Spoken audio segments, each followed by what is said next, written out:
Ditinggalkan suami saat hamil demi wanita kaya di Malaysia. Aku balas dendam 7 tahun kemudian dengan cara yang paling manis dan memuaskan. Sebelum kita mulai lebih lanjut, yuk, tekan tombol suka, serta tombol subscribe agar tidak ketinggalan kisah menarik lainnya. Dan jangan lupa absen asal kota Bapak Ibu di kolom komentar. Semoga rezeki kita semua dilancarkan, kesehatan kita diberkahi, dan keluarga kita selalu harmonis dalam lindungannya.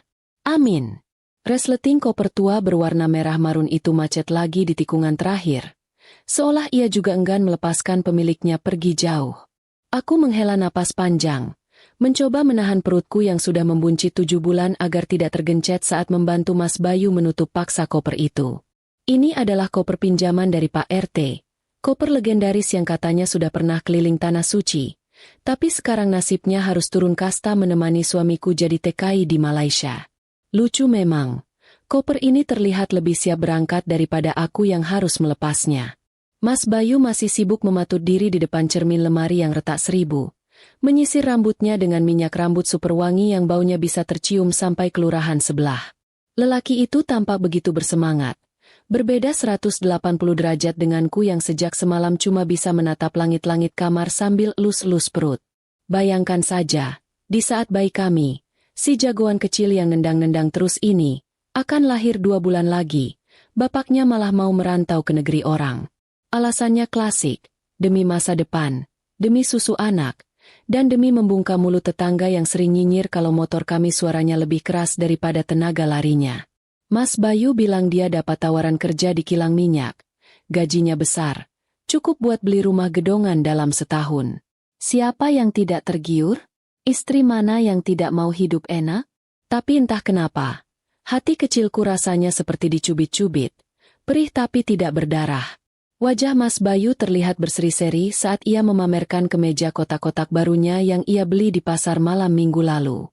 Dia berputar 2 kali di depanku. Persis peragawan yang salah panggung. Katanya biar nanti pas sampai di bandara Malaysia, dia tidak dikira orang susah. Padahal, uang saku di dompetnya saja hasil gadai kalung emas terakhirku. Satu-satunya harta warisan ibu yang kupunya. Aku cuma bisa tersenyum kecut. Antara kasihan melihat tingkahnya yang sok keren dan sedih memikirkan leherku yang kini kosong melompong tanpa perhiasan. Tapi ya sudahlah, namanya juga berbakti pada suami. Kadang logika harus mengalah demi doa restu. Hari itu, matahari bersinar terik sekali, seakan ikut memanaskan suasana hatiku yang sedang gundah gulana. Tetangga-tetangga mulai berdatangan, bukan untuk membantu angkat barang, tapi lebih banyak untuk setor muka dan titip pesan. Ada Bu Tejo yang pesannya panjang lebar minta dibelikan coklat kalau Mas Bayu pulang nanti. Padahal berangkat saja belum tentu selamat sampai tujuan. Ada juga Pak Udin yang sibuk menasihati soal jangan lupa sholat. Tapi matanya melirik terus ke arah koper. Mungkin takut koper pinjamannya lecet. Mas Bayu melayani mereka dengan senyum lebar. Seolah dia adalah selebriti yang mau tur konser dunia, bukan buruh kasar yang mau mengadu nasib. Mobil sewaan yang akan mengantar kami ke bandara akhirnya datang juga. Sebuah mobil kijang tua yang batuk-batuk setiap kali mesinnya dinyalakan. Sopirnya, Kang Asep, sudah siap dengan kacamata hitamnya meski kaca mobilnya gelap gulita. Aku duduk di kursi tengah, terjepit di antara tas bekal berisi lontong sayur dan kardus mie instan yang dipaksa Mas Bayu untuk dibawa. Katanya, lidahnya tidak cocok masakan luar negeri. Padahal aku curiga dia cuma takut harga makanan di sana mahal. Sepanjang perjalanan menuju bandara, Mas Bayu tidak henti-hentinya bercerita tentang angan-angannya. Dia mau beli motor sport. Mau renovasi rumah biar lantainya keramik marmer, sampai mau belikan aku baju gamis yang ada payet-payet mewahnya. Aku hanya mendengarkan sambil sesekali mengangguk, membiarkan dia hanyut dalam mimpi indahnya. Tanganku tak henti mengelus perut, mencoba menenangkan Raka, nama yang sudah kusiapkan untuk anak kami, yang sepertinya gelisah merasakan detak jantung ibunya yang tidak karuan. Raka bergerak lincah sekali di dalam sana.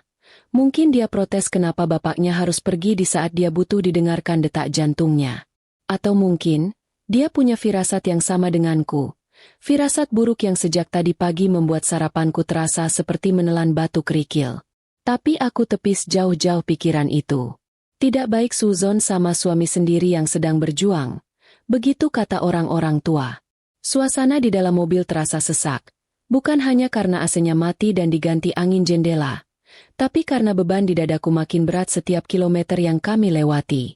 Mas Bayu sesekali menggenggam tanganku, tapi matanya tidak menatapku. Dia lebih sibuk melihat jalanan, melihat gedung-gedung tinggi yang kami lewati, seolah dunia di luar sana jauh lebih menarik daripada istri bunting yang duduk di sebelahnya. Genggaman tangannya terasa dingin dan berkeringat. Mungkin dia gugup, atau mungkin dia menyembunyikan sesuatu. Lagi-lagi pikiranku melantur. Mungkin dia cuma takut naik pesawat. Maklum ini pengalaman pertamanya terbang. Biasanya cuma naik angkot atau ojek pangkalan. Sesampainya di bandara, keriuhan orang-orang dengan koper mereka membuat kepalaku sedikit pening. Orang-orang berlalu lalang dengan wajah-wajah sibuk. Ada yang menangis perpisahan, ada yang tertawa liburan. Kami menurunkan barang-barang dengan bantuan Kang Asep yang sepertinya sudah tidak sabar ingin segera pulang karena takut terjebak macet. Mas Bayu merapikan kerah bajunya lagi, memastikan rambut klimisnya tetap paripurna meski kena angin. Dia memelukku sebentar, pelukan yang terasa kaku dan terburu-buru.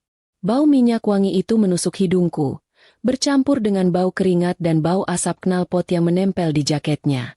Air mataku yang sejak tadi kutahan di pelupuk mata akhirnya jatuh juga. Satu tetes, lalu disusul tetes-tetes lainnya yang tak mau kalah. Aku menangis bukan karena cengeng, tapi karena rasa takut yang mendadak besar sekali. Bagaimana kalau dia tidak betah? Bagaimana kalau dia sakit di sana? Bagaimana kalau aku melahirkan tengah malam dan tidak ada siapa-siapa? Mas Bayu menghapus air mataku dengan jempolnya yang kasar. Dia tersenyum. Senyum yang biasanya bisa meluluhkan hatiku, tapi kali ini terasa hambar. Dia bilang aku tidak boleh menangis. Nanti rezekinya seret. Pamali katanya melepas orang pergi dengan air mata. Harusnya dengan doa dan senyuman lebar biar langkahnya ringan. Janji-janji manis kembali ia obral di detik-detik terakhir sebelum masuk pintu keberangkatan. Dia berjanji akan menelepon setiap hari, akan kirim uang setiap bulan, dan akan pulang tepat saat anak kami lahir. Dia bahkan bersumpah demi langit dan bumi kalau dia di sana cuma buat kerja, tidak akan macam-macam, apalagi melirik perempuan lain. Katanya, perempuan Malaysia tidak ada yang semanis aku. Gombalan basi yang anehnya saat itu masih mempan membuatku sedikit tersenyum. Aku rapikan kerah jaketnya, memberinya bekal doa dan restu tulus dari seorang istri yang bodohnya minta ampun karena terlalu percaya. Langkah kakinya menjauh, menyeret koper merah marun itu memasuki kerumunan orang. Aku menunggu dia menoleh, berharap ada satu tatapan terakhir yang menyeratkan rasa berat hati meninggalkan istri hamil tua. Sekali saja, menolehlah Mas. Tapi harapan tinggal harapan. Punggung tegap itu terus berjalan lurus, tanpa ragu, tanpa menoleh sedikit pun. Dia hilang di balik pintu kaca otomatis yang tertutup pelan, memisahkan duniaku dan dunianya. Saat itu, ada bagian dari hatiku yang ikut terbawa pergi bersamanya, meninggalkan lubang menganga yang perihnya minta ampun. Aku berdiri mematung di sana cukup lama, sampai ditegur satpam karena menghalangi jalan orang lewat. Perjalanan pulang terasa jauh lebih menyiksa daripada saat berangkat. Mobil kijang tua itu kini terasa kosong melompong. Sepi sekali meski suara mesinnya masih ribut seperti biasa. Aku duduk sendirian di belakang, memeluk tas tangan Mas Bayu yang tertinggal. Tas kecil berisi jaket lamanya yang baunya khas dia. Raka di dalam perut kembali menendang. Kali ini lebih pelan, seolah ikut merasakan kesepian ibunya. Aku bicara sendiri pada perutku, membisikkan kata-kata penghiburan bahwa bapak pergi buat cari uang, buat beli mainan Raka, buat kita hidup enak. Padahal dalam hati, aku sendiri ragu apakah kebahagiaan itu benar-benar akan datang atau cuma fata morgana. Sampai di rumah, kesunyian menyambutku dengan tangan terbuka. Rumah kontrakan kecil kami terasa asing tanpa suara televisi yang biasa Mas Bayu tonton dengan volume maksimal. Tidak ada lagi handuk basah yang tergeletak sembarangan di kasur. Tidak ada lagi puntung rokok di asbak teras. Aneh, hal-hal jorok yang biasanya bikin aku ngomel panjang pendek, sekarang justru jadi hal yang paling aku rindukan. Aku duduk di tepi ranjang, melihat lemari pakaian yang kini setengah kosong. Baju-baju Mas Bayu yang tersisa hanyalah kaos-kaos partai yang sudah bolong dan celana kolor yang karetnya sudah melar. Sisanya, yang bagus-bagus, sudah ia bawa semua demi gengsi di negeri seberang. Malam pertama tanpa suami adalah ujian terberat bagi mental seorang ibu hamil. Suara angin yang menggoyangkan seng atap rumah terdengar seperti monster yang mau masuk. Biasanya, kalau ada suara aneh sedikit saja, aku tinggal sikut lengan Mas Bayu dan dia akan bangun dengan wajah bantalnya untuk mengecek. Sekarang, aku harus berani sendiri. Aku nyalakan semua lampu, membiarkan tagihan listrik membengkak sedikit demi rasa aman. Aku tidur meringkuk memeluk guling, mencoba memejamkan mata meski pikiran melayang-layang membayangkan Mas Bayu sedang apa. Apakah dia sudah sampai? Apakah dia sudah makan? Atau jangan-jangan dia sedang sibuk menyisir rambutnya lagi di bandara sana? Dering telepon yang kutunggu-tunggu tak kunjung datang malam itu. Aku bolak-balik mengecek layar ponsel jadulku, memastikan sinyalnya penuh, memastikan baterainya tidak habis. Mungkin dia lelah. Pikirku menghibur diri. Mungkin di sana susah sinyal, atau dia langsung disuruh kerja rodi sama majikannya. Berbagai alasan ku cari untuk menutupi kekecewaan. Padahal jauh di lubuk hati, ada suara kecil yang berbisik jahat. Jangan-jangan dia lupa. Tapi cepat-cepat ku tepis. Tidak mungkin dia lupa. Baru juga pisah beberapa jam. Masa ia ingatan suamiku sependek itu? Ikan mas koki saja ingatannya 3 detik. Masa manusia kalah sama ikan? Hari-hari berikutnya berjalan lambat seperti siput yang sedang sakit pinggang. Aku menjalani rutinitas sebagai ibu hamil sendirian. Pergi ke pasar sendirian, membawa belanjaan berat sambil ngos-ngosan. Masak sendirian, makan sendirian, lalu muntah-muntah sendirian karena mual hamil tua yang tiba-tiba datang lagi. Tetangga-tetangga mulai bertanya dengan nada yang menyebalkan. Mana suaminya? Mbak Saras? Kok enggak pernah kelihatan? Pertanyaan basa-basi yang sebenarnya cuma mau memancing gosip. Aku jawab sekenanya dengan senyum palsu paling manis yang kubisa. Bilang kalau suami sedang dinas negara, biar terdengar keren sedikit. Padahal dinas apanya? Kabar saja masih simpang siur. Seminggu kemudian, akhirnya ada panggilan telepon masuk dari nomor asing dengan kode negara Malaysia. Jantungku rasanya mau copot saking senangnya. Tanganku gemetar saat menekan tombol hijau. Suara Mas Bayu terdengar di seberang sana, renyah dan ceria. Berbeda sekali dengan suaraku yang tercekat menahan tangis rindu. Dia cerita panjang lebar soal Kuala Lumpur yang megah, soal makanannya yang enak tapi aneh namanya, dan soal teman-teman barunya yang katanya asyik. Dia tidak bertanya kabar Raka di perut. Dia tidak bertanya apakah beras di rumah masih ada. Dia cuma sibuk pamer kehidupan barunya. Aku mendengarkan dengan sabar, menelan semua kekecewaan itu bulat-bulat. Yang penting dia sehat. Pikirku naif. Yang penting dia kerja. Saat aku tanya kapan kirim uang, suaranya berubah sedikit ragu. Nanti ya, Dek. Ini baru mulai kerja. Belum gajian. Sabar dulu.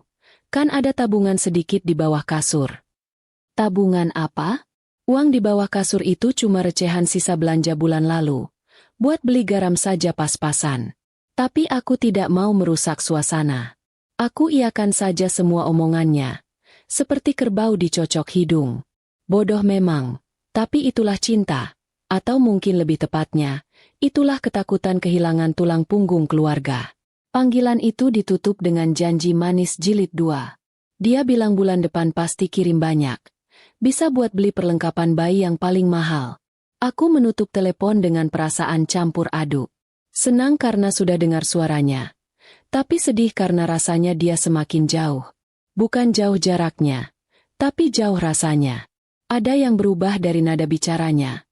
Ada yang hilang dari perhatiannya. Tapi aku, Saras, wanita yang dibesarkan untuk jadi istri penurut, memilih untuk buta dan tuli sementara waktu. Aku kembali mengelus perutku yang makin besar, mengajak ngobrol Raka yang setia menemani. Waktu merangkak menuju bulan ke-8 kehamilan. Perutku makin berat. Kakiku mulai bengkak seperti talas Bogor. Berjalan saja susah. Apalagi harus menimba air sumur karena pompa air rusak dan aku tidak punya uang buat panggil tukang. Aku kerjakan semuanya sendiri pelan-pelan. Tetangga kadang ada yang iba dan membantu, tapi lebih banyak yang cuma menonton dari balik jendela sambil berbisik-bisik. Mungkin di mata mereka, aku adalah tontonan drama kehidupan gratis yang seru untuk diikuti. Lihat tuh si Saras, ditinggal lakinya, hidupnya susah amat. Mungkin begitu pikir mereka. Biarlah, biarkan mereka bicara sampai mulutnya berbusa. Aku punya anak yang harus kujaga. Suatu sore, saat aku sedang duduk di teras sambil memijat kaki yang bengkak, Pak Pos datang membawa surat. Bukan surat dari Mas Bayu. Zaman sekarang mana ada orang kirim surat. Semua pakai pesan singkat. Ini surat tagihan listrik yang sudah menunggak 2 bulan.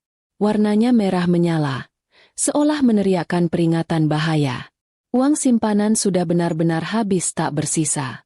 Aku mencoba menghubungi Mas Bayu lagi, mengirim pesan singkat minta dikirimi barang sedikit saja uang. Centang 2, tapi tidak dibaca. Ditelepon, tidak diangkat. Hatiku mulai gelisah. Panik merayap naik ke tenggorokan. Malam itu aku sholat tahajud sambil menangis sesenggukan. Mengadu pada Tuhan, satu-satunya zat yang tidak akan memblokir nomor teleponku. Aku minta dikuatkan. Minta dilancarkan rezekinya Mas Bayu biar ingat sama anak istrinya. Lucu ya, di saat dia mengabaikanku, aku masih saja mendoakan dia. Namanya juga istri solehah, atau mungkin istri yang belum sadar kalau sedang dibodohi. Aku belum tahu saja, kalau di saat aku menangis di atas sajadah lusuh ini, di seberang lautan sana, suamiku sedang tertawa lebar menikmati makan malam mewah yang bukan dibayar pakai uangnya sendiri. Kehamilan masuk bulan ke-9, dan tanda-tanda itu mulai muncul. Bukan tanda melahirkan, tapi tanda pengkhianatan. Firasat seorang istri itu tajamnya ngalahin silet baru, menembus batas negara dan samudra. Perasaan tidak enak makin sering datang. Mimpi buruk soal Mas Bayu yang pergi dikejar anjing sering mampir dalam tidurku. Tetangga mulai ada yang nyeletuk. Mbak, suaminya kok nggak pernah pulang nengok? Padahal si Bambang tetangga sebelah yang kerja di Malaysia juga, sebulan sekali pulang loh. Kata-kata itu seperti jarum yang ditusuk pelan-pelan ke ulu hati. Sakit, tapi tidak berdarah. Aku mulai menjual barang-barang di rumah satu persatu. Mulai dari blender kado pernikahan, kipas angin, sampai rich cooker. Aku masak nasi pakai dandang lagi. Kembali ke zaman purba demi bertahan hidup. Yang penting ada uang pegangan buat lahiran nanti. Bidan desa sudah mewanti-wanti agar aku siap dana darurat. Aku tidak mau menyusahkan orang tua di kampung yang juga hidup pas-pasan. Ini pilihanku menikahi Mas Bayu. Jadi susahnya pun harus kutebak sendiri. Harga diri kadang memang bikin perut lapar. Tapi aku tidak punya pilihan lain selain menegakkan kepala. Dan begitulah bulan-bulan awal kepergian Mas Bayu kulewati. Penuh dengan penantian bodoh dan harapan kosong. Koper merah marun itu sudah pergi jauh, membawa serta separuh jiwaku dan seluruh akal sehat suamiku. Aku masih belum tahu badai besar apa yang sedang menunggu di depan sana. Yang ku tahu saat itu hanyalah, aku harus kuat buat Raka.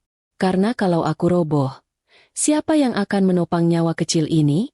Di rumah kontrakan yang mulai kosong melompong inilah, babak pertama penderitaanku dimulai. Tanpa tepuk tangan, tanpa penonton yang mendukung, hanya ada aku, perut besar, dan sepi yang makin nyaring bunyinya. Bulan ke-9 adalah neraka sesungguhnya bagi seorang wanita hamil yang kesepian. Perutku sudah sebesar semangka, gerak sedikit sakit, tidur miring kiri salah, miring kanan makin parah. Di saat-saat paling krusial seperti ini, yang seharusnya suamiku ada di sampingku, ia justru memilih menghilang total seperti ditelan bumi. Panggilan telepon dari Mas Bayu terhenti sejak 2 minggu lalu. Seolah-olah paket komunikasi gratisnya sudah habis dan dia tidak punya pulsa buat mengisi ulang. Pesan singkat yang kukirim, berisi rentetan pertanyaan dan permohonan, hanya dibalas oleh 2 tanda centang biru yang dingin, tanpa ada balasan satu kata pun. Rasanya seperti dikutuk oleh fitur komunikasi modern. Centang biru itu adalah penghinaan paling nyata. Aku mencoba menenangkan diri dengan logika. Mungkin Mas Bayu sibuk sekali di kilang minyak itu. Kata orang, kerja di sana jadwalnya padat, tidak kenal hari libur. Mungkin dia sedang di tengah laut, Tempat sinyal bahkan lebih mahal daripada harga minyak mentah itu sendiri.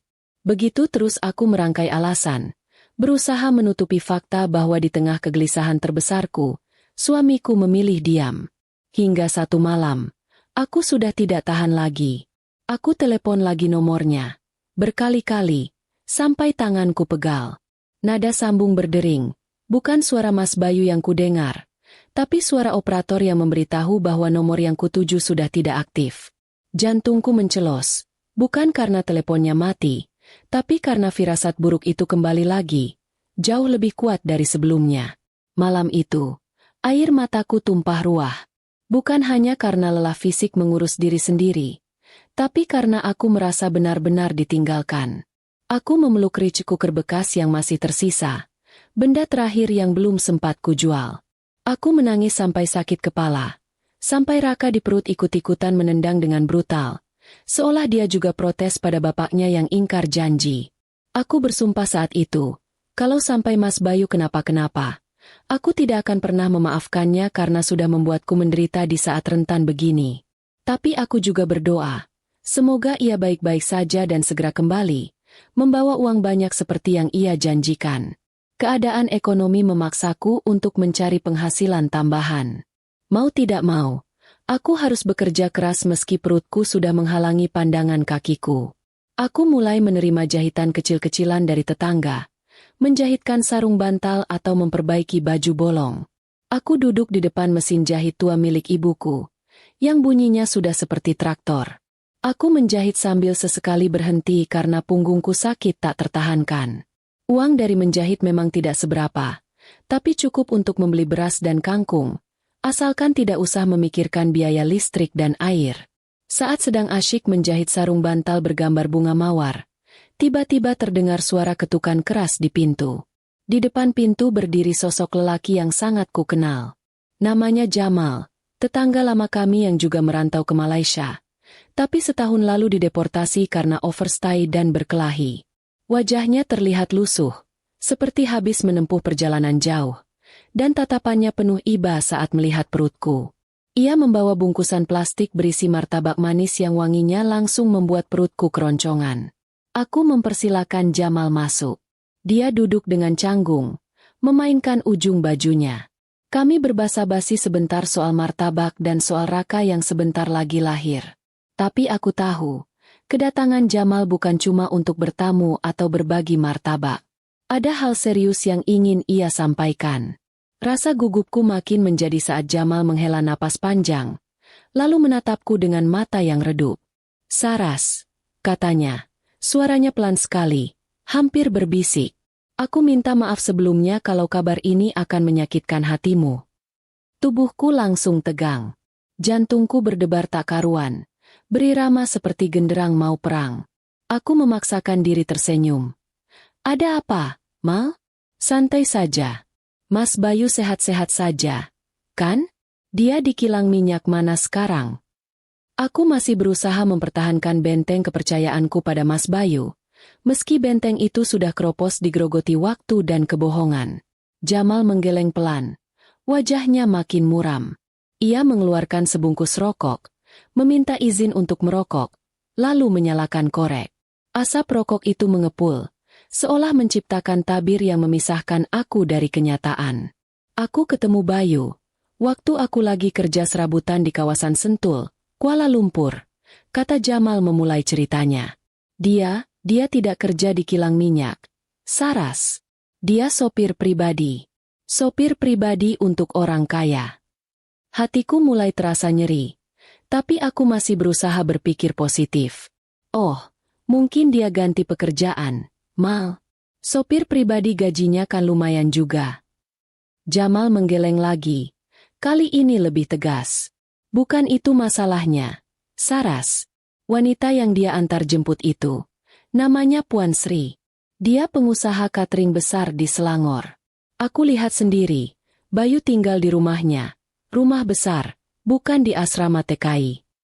Ia berhenti sejenak, menatapku lurus, seolah meminta izin sebelum menghancurkan hidupku.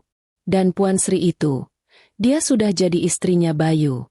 Mereka nikah siri di sana, setahun yang lalu." Duar. Rasanya seperti ada petir menyambar tepat di atas kepalaku, tapi tanpa suara. Dunia di sekelilingku mendadak hening.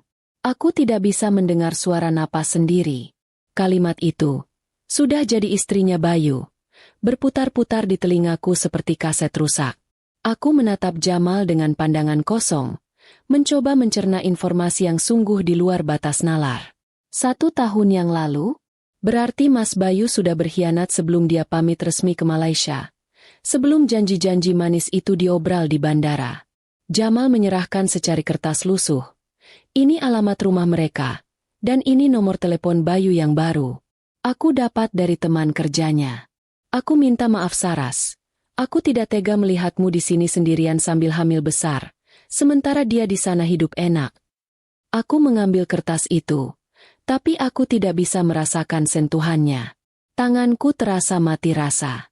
Aku hanya bisa mengangguk pelan, mengucapkan terima kasih kepada Jamal, meski aku tahu terima kasihku ini hampa.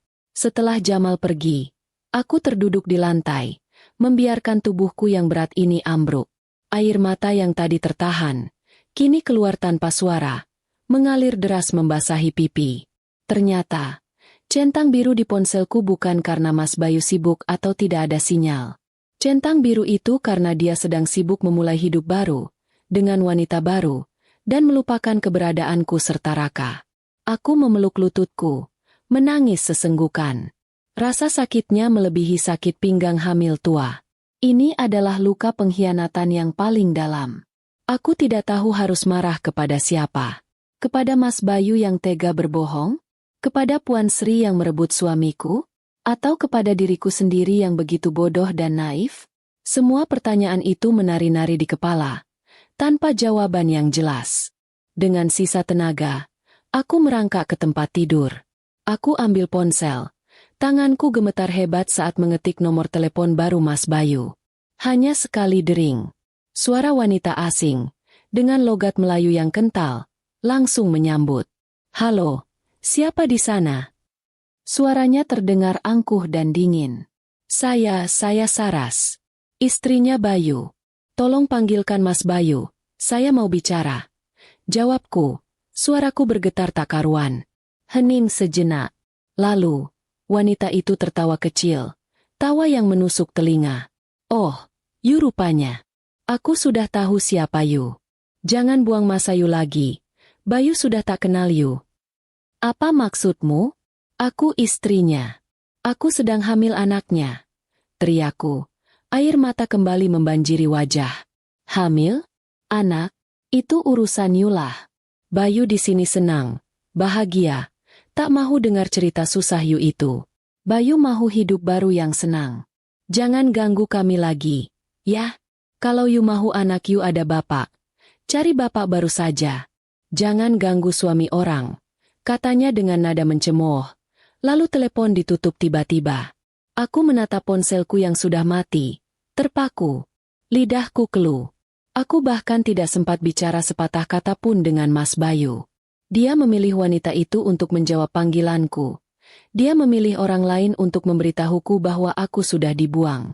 Penghinaan ini terlalu kejam. Bukan hanya ditinggalkan, tapi juga dibungkam dan dicampakkan seperti sampah. Malam itu, aku tidak bisa tidur. Aku berguling-guling di kasur, mencoba mencari posisi nyaman, tapi tidak ada posisi nyaman lagi di dunia ini. Aku terus menatap langit-langit, mencoba mencerna semua rasa sakit dan kecewa. Aku tidak punya lagi air mata untuk ditumpahkan. Yang tersisa hanyalah amarah yang membara dan tekad yang mengeras. Aku sentuh perutku yang membuncit. Raka, kita sekarang cuma berdua. Papa kita sudah memilih jalannya sendiri, memilih hidup mewah dengan kebohongan. Sekarang, giliranku memilih. Aku tidak akan memohon. Aku tidak akan merengek. Aku akan bangkit. Aku akan pastikan, saat dia kembali nanti, dia akan melihat siapa wanita yang sudah dia buang demi harta. Aku tidak butuh dia. Aku hanya butuh diriku sendiri. Di tengah kesunyian malam yang mencekam itu, suara alarm jam weker yang tiba-tiba berbunyi kencang membuatku kaget setengah mati. Ah, sialan, ini jam 2 pagi, dan aku lupa mematikan alarm subuh Mas Bayu. Aku merangkak, mematikan alarm itu dengan gerakan kesal. Dan saat itulah aku melihatnya. Di bawah tumpukan bantal Mas Bayu, terselip sebuah dompet kecil. Dompet yang sering ia pakai untuk menyimpan kartu-kartu penting. Dengan tangan gemetar, aku buka dompet itu. Kosong, tidak ada uang. Hanya ada beberapa kartu identitas dan selembar kertas lusuh. Kertas itu ternyata adalah surat keterangan cuti. Cuti tahunan yang diambil Mas Bayu, bukan surat tugas dinas luar kota. Air mataku kembali menetes. Bukan air mata sedih, tapi air mata marah. Mas Bayu memang pembohong ulung. Dia berbohong tentang pekerjaan, berbohong tentang statusnya, dan berbohong tentang alasan kepergiannya. Dasar lelaki busuk, bisikku lirih. Aku remas surat cuti itu sampai hancur. Mulai hari ini, tidak ada lagi Mas Bayu dalam hidupku. Yang ada hanyalah Saras dan Raka, jagoan kecil yang akan lahir sebentar lagi. Aku harus kuat, demi nyawa kecil yang sebentar lagi akan kulihat wajahnya. Pukul 3 pagi, saat dunia masih terlelap dalam dinginnya malam, perutku mendadak terasa sakit luar biasa, seperti ada cakar tajam yang merobek dari dalam. Kontraksi itu datang tanpa permisi, membuatku menjerit tertahan di dalam kamar yang gelap. Aku tahu, Raka sudah tidak sabar ingin melihat dunia. Tiba-tiba, semua rasa sakit hati, pengkhianatan, dan kemarahan pada Bayu lenyap ditelan rasa sakit fisik yang hebat. Yang ada di pikiranku saat itu hanyalah Raka harus selamat. Aku harus kuat. Aku merangkak ke samping ranjang, meraih ponsel jadulku, mencoba mencari nomor Kang Asep, sopir Kijang yang dulu mengantar Bayu. Tanganku gemetar. Pandanganku kabur karena menahan nyeri. Aku coba telepon, tapi Kang Asep tidak mengangkat. Panik. Aku coba lagi. Kali ini nomor Bu Tejo, tetangga yang paling hobi nyinyir. Syukurlah, setelah deringan ketiga, suara Bu Tejo yang serak khas bangun tidur menyahut. Halo, Cah? Ada apa malam-malam begini? Bu, tolong. Saya mau lahiran, kataku. Suaraku tercekat di tenggorokan. Setelah mendengar kata lahiran, Bu Tejo langsung menjerit kaget. Sepertinya ia baru sadar bahwa drama tetangga yang ia tonton sudah sampai pada klimaksnya. Tak sampai 5 menit, Bu Tejo sudah berdiri di depan pintu kamarku. Wajahnya panik luar biasa. Ia tidak lagi peduli dengan keriput di wajahnya atau rambutnya yang acak-acakan. Ia langsung membantuku. Dengan sigap, Bu Tejo membantu membawaku ke motor suaminya yang sudah disiapkan.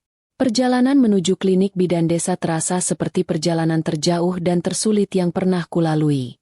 Di atas boncengan motor tua yang berisik, aku merintih menahan rasa sakit. Aku terus memeluk perutku, membisikkan kata-kata penyemangat pada Raka. Di saat genting seperti ini, tidak ada tangan suami yang menggenggamku. Yang ada hanya punggung Pak Tejo yang berbau minyak angin dan suara panik Bu Tejo yang terus membaca doa-doa yang tidak jelas ujung pangkalnya. Setibanya di klinik, aku langsung dilarikan ke ruang bersalin. Bidan Ratna, wanita paruh baya yang sudah seperti ibuku sendiri, menyambutku dengan tatapan lembut tapi tegas. Kontraksi datang makin cepat, makin kuat. Aku memejamkan mata, memeluk bantal yang diberikan perawat, dan menggigit bibir sekuat tenaga agar tidak berteriak. Dalam hati, aku terus merapal nama Raka. Aku tidak akan membiarkan anakku lahir dengan tangisan kesedihan ibunya. Aku harus melahirkan dia dengan kekuatan. Setelah perjuangan panjang dan air mata bercampur peluh, tangisan pertama Raka memecah keheningan klinik. Suara kecilnya yang melengking tajam itu seperti merobek semua luka lama dan menggantinya dengan keajaiban baru. Rasa sakit tiba-tiba lenyap, digantikan perasaan lega dan bahagia yang tak terkira. Bidan Ratna meletakkan bayi mungil yang masih merah itu di dadaku. Hangat, kecil, dan begitu sempurna. Aku menatap wajah Raka lama sekali. Matanya yang baru terbuka tampak begitu polos. Tidak tahu apa-apa soal kebohongan, pengkhianatan, atau janji-janji yang diumbar di bandara. Saat itu juga, air mata syukurku tumpah. Bukan karena Bayu, tapi karena keajaiban ini. Aku mengecup kening Raka, membisikkan namanya pelan. Selamat datang, jagoan mama. Hari-hari pertama menjadi ibu tunggal terasa luar biasa berat. Aku pulang ke rumah kontrakan tanpa sambutan, tanpa ucapan selamat. Hanya ada kesunyian yang sama seperti saat Bayu pergi. Bu Tejo memang membantu menyiapkan bubur dan menemani sebentar. Tapi ia juga harus kembali pada urusan rumah tangganya. Jadi, semua ku coba lakukan sendiri. Menyusui, mengganti popok, menenangkan tangis Raka di tengah malam. Bukan hanya lelah fisik, tapi juga tekanan batin. Bayu tidak menghubungi sama sekali. Tidak ada pesan selamat. Tidak ada kiriman uang sepeser pun. Dia benar-benar lupa. Dia telah menghapus kami dari daftar hidupnya. Dalam kelelahan, kadang aku menangis sambil memeluk Raka, meratapi nasib. Tapi begitu melihat mata Raka yang bening, semangatku kembali menyala. Aku tidak boleh lemah. Bayu hanya membuatku jatuh, tapi Raka yang membuatku bangkit. 40 hari masa nifasku kulewati dengan menjual sisa-sisa harta benda. Terakhir, aku menjual mesin jahit tua warisan ibu demi membeli susu formula untuk Raka. Kini, rumah ini benar-benar kosong, hanya menyisakan ranjang reot dan sebuah meja kecil. Aku merasa tidak berguna. Aku merasa gagal. Aku hanya bisa menangis di depan kompor saat mencoba memasak nasi dengan sisa beras di kaleng. Saat sedang putus asa, pikiranku kembali pada perkataan angkuh wanita di seberang telepon itu. Kalau you mahu anak you ada bapak, cari bapak baru saja. Kata-kata itu begitu menghina, seolah aku adalah sampah yang bisa dibuang begitu saja. Tapi dari penghinaan itulah, sebuah tekad baru yang dingin mulai terbentuk di dadaku. Aku tidak akan mencari bapak baru. Aku akan menjadi bapak dan mama sekaligus untuk Raka. Dan aku akan buktikan pada si pembohong itu, bahwa wanita yang ia buang ini bisa berdiri jauh lebih tinggi darinya. Pada hari ke-45 setelah melahirkan, saat Raka sedang tidur pulas, aku membuka toples keripik singkong sisa persediaan lebaran. Keripik singkong itu sudah agak melempem, tapi aroma rempah-rempahnya masih kuat. Aku teringat resep sambal ikan ROA warisan mendiang nenekku, yang selalu membuat orang ketagihan. Dulu, Bayu sering memuji sambalku, katanya bisa buat dia lupa sama nasi di piring. Ide itu muncul begitu saja, seperti lampu bohlam yang menyala di kegelapan. Aku tidak punya modal. Modal yang kupunya hanyalah sisa minyak goreng di botol, cabai rawit sisa di kulkas, dan sedikit rempah-rempah yang untungnya masih tersimpan rapi. Aku pinjam wajan besar milik Bu Tejo, beralasan mau membuat nasi uduk. Aku mulai bekerja, dengan Raka yang kuletakkan di keranjang bambu di samping kompor. Aroma sambal yang menggugah selera langsung memenuhi rumah. Aku membuat sekitar 5 botol kecil sambal ikan ROA, dengan sedikit bahan seadanya. Sore harinya, aku memberanikan diri membawa Raka, yang sudah kubungkus dengan kain gendongan, dan 5 botol sambal itu. Aku berjalan pelan, menjajakan sambal itu dari rumah ke rumah. Awalnya, aku malu sekali. Harga diriku seperti dihantam palu. Tapi begitu melihat wajah Raka yang damai di gendonganku, rasa malu itu menguap. Aku harus melakukannya. Demi dia. Tentu saja, ejekan dan bisikan nyinyir dari tetangga masih terdengar. Wah, si Saras jadi penjual sambal sekarang. Kasihannya, ditinggal suami, harus kerja begini. Begitu kata mereka. Tapi aku tidak peduli. Aku pura-pura tuli, fokus pada setiap pintu yang kubuka. Botol pertama kubeli oleh Bu Tejo yang penasaran. Katanya, sambalnya enak sekali. Botol kedua dan ketiga dibeli oleh pedagang sayur langgananku. Dan botol kelima, dibeli oleh Pak RT yang dulu meminjamkan koper pada Bayu. Pak RT bahkan sempat nyeletuk. Sambal kamu enak, Saras. Pedasnya nendang kayak tendangan Bayu dulu kalau main bola. Semoga rezekimu juga nendang ya. Humornya memang receh. Tapi kata-katanya membuatku tersenyum tulus untuk pertama kalinya sejak Raka lahir. Malam itu, aku duduk di kasur, menghitung uang hasil penjualan. Tidak banyak, hanya cukup untuk membeli sekilo beras dan 1 kaleng susu formula kecil. Tapi rasa lelahku hilang, digantikan kepuasan yang luar biasa. Ini bukan uang Bayu, ini uangku sendiri, uang hasil keringatku yang halal. Aku menatap Raka yang tidur pulas. lalu mengecup keningnya lama. Nak, terima kasih. Kamu adalah rezeki mama yang paling besar, bisikku. Saat itu juga, aku membuang jauh-jauh rasa sedih dan kecewa pada Bayu. Dia hanya masa lalu. Mulai sekarang, hidupku adalah Raka, dan sambal ikan ROA resep nenek.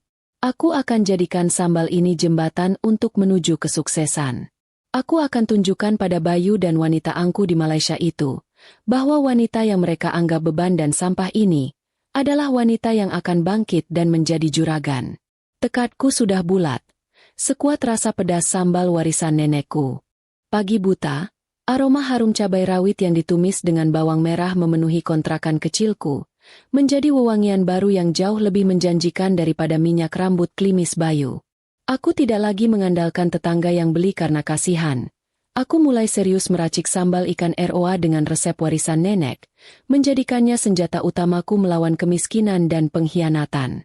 Aku sadar, mengandalkan penjualan keliling dari pintu ke pintu tidak akan cukup untuk menghidupi Raka yang makin hari makin pintar menghabiskan susu formula. Modal awal ku cari dengan menjual sisa-sisa perabotan yang tidak terlalu penting, seperti panci aluminium yang sudah penyok dan beberapa piring melamin. Aku bertekad, dari modal sekecil ini, aku harus melipat gandakannya. Aku membuat logo sederhana untuk sambalku, gambar kompor dengan asap mengepul dan tulisan tangan yang kubuat sendiri. Dapur Mama Raka, sambal warisan nenek. Aku ingin semua orang tahu bahwa sambal ini ada karena Raka. Masalah terbesar adalah bagaimana menjual lebih banyak tanpa meninggalkan Raka yang masih bayi. Aku tidak mungkin keliling terlalu jauh, apalagi menumpang angkot dengan membawa Raka yang rentan sakit. Solusinya, aku harus menggunakan teknologi, padahal aku ini termasuk generasi yang gaptek parah. Satu-satunya aset digital yang kupunya adalah ponsel jadul yang layarnya sudah retak 1000, sisa hadiah dari Mas Bayu dulu, satu-satunya hal dari dia yang kini masih berguna. Aku memberanikan diri. Aku foto botol-botol sambal yang sudah kumasukkan ke dalam plastik mika dengan pencahayaan seadanya. Lalu, dengan bantuan Marni, keponakan Butejo yang masih SMA dan mengerti soal media sosial, aku membuat akun jualan sederhana di Facebook dan Instagram. Nama akunnya tentu saja, Dapur Mama Raka. Aku memposting foto-foto itu dengan caption yang ditulis Marni, isinya kurang lebih begini. Sambal ikan ROA Homemade, pedasnya nendang, cocok buat lauk akhir bulan. Sederhana, tapi itu adalah toko online pertamaku. Respon awalnya, tentu saja, mengecewakan. Hanya teman-teman lama di Facebook yang memberi jempol, tanpa membeli. Aku sempat putus asa, berpikir mungkin rezeki sambalku memang hanya untuk di sekitaran kompleks saja. Aku kembali mengeluh sambil mengaduk sambal di wajan. Raka, Mama ini harus bagaimana lagi? Followers kok cuma teman-teman SD Mama semua. Namun, Raka adalah jimat keberuntunganku. Suatu sore, saat aku sedang menumbuk cabai, Marni datang dengan wajah sumringah. Ia bilang, ia memposting video pendekku saat sedang memasak sambal di TikTok miliknya. Aplikasi yang dulu kukira hanya tempat orang joget-joget tidak jelas. Video itu menampilkan tanganku yang cekatan mengaduk sambal di wajan, sementara Raka yang tertidur pulas di keranjang bambu terlihat di latar belakang. Marni memberi caption singkat. Ibu strong banget, guys. Bikin sambal sambil jagain baby. Tiba-tiba, keajaiban itu terjadi. Video itu meledak.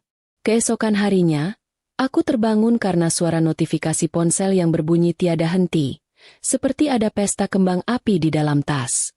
Pesan masuk membanjiri kotak masuk Facebook dan Instagram.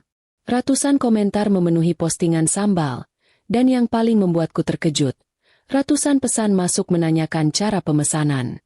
Netizen Indonesia, yang dulunya kubayangkan isinya cuma tukang nyinyir, ternyata berhati emas. Mereka bukan hanya ingin beli, tapi juga memberikan dukungan dan semangat. Mbak, semangat ya. Aku pesan 5 botol. Salut buat perjuangannya. Kirim ke Bandung bisa, Mbak. Nangis lihat baby Raka. Semoga sukses Mbak. Aku pesan 10 botol buat bagi-bagi ke kantor. Aku kewalahan. Pesanan yang masuk dalam satu malam jauh melebihi kapasitas produksiku yang masih mengandalkan wajan pinjaman. Aku sampai tidak sempat menyentuh nasi, sibuk membalas pesan, mencatat alamat, dan menghitung uang. Raka yang biasanya rewel, hari itu anteng saja tidur di gendonganku, seolah ia mengerti bahwa ibunya sedang berjuang keras. Aku memutuskan untuk mengambil pinjaman kecil dari bidan Ratna, yang dulunya menolongku melahirkan, untuk membeli bahan baku dalam jumlah besar dan beberapa dus botol kaca baru. Aku tidak lagi membeli ikan ROA dari pasar lokal. Aku langsung pesan dari pengepul di Manado agar harganya lebih murah. Logika berbisnisku yang dulu kutinggalkan, kini kembali tajam karena terdesak kebutuhan. Dalam waktu sebulan, dapur Mama Raka sudah dikenal luas, setidaknya di kalangan ibu-ibu online yang suka mencari makanan pedas. Aku bahkan bisa membeli mesin giling cabai bekas agar tanganku tidak lagi pegal menumbuk, dan yang paling membahagiakan, aku mampu membayar tagihan listrik yang menunggak serta membeli pompa air baru. Rumah kontrakan kecil ini memang masih sederhana, tapi sekarang ia penuh dengan aroma sambal dan tawa Raka. Satu siang, saat sedang sibuk membungkus pesanan, Bu Tejo masuk ke rumahku dengan wajah penasaran. Ia melihat tumpukan botol sambal yang siap kirim, lalu melihat Raka yang sudah bertambah gemuk dan bersih. Bu Tejo, yang dulunya sering nyinyir, kini justru memujiku habis-habisan. "Saras, kamu hebat sekali. Sambalmu enak, anakmu lucu. Kok bisa ya? Suamimu di Malaysia sana pasti bangga, toh?" Aku tersenyum, senyum yang kali ini bukan palsu, tapi senyum yang dingin. "Bangga atau tidak, Bu, sekarang sudah tidak penting. Dia di sana sibuk dengan hidup barunya, dan saya di sini sibuk dengan rezeki yang Tuhan kasih. Rezeki itu memang datangnya tidak selalu dari suami, Bu. Kadang dari cabai dan ikan ROA." Mendengar jawabanku yang cukup menusuk itu, Bu Tejo hanya bisa terdiam dan mengangguk-angguk. Ia tidak tahu bahwa di balik kata-kataku itu ada janji yang kusimpan erat.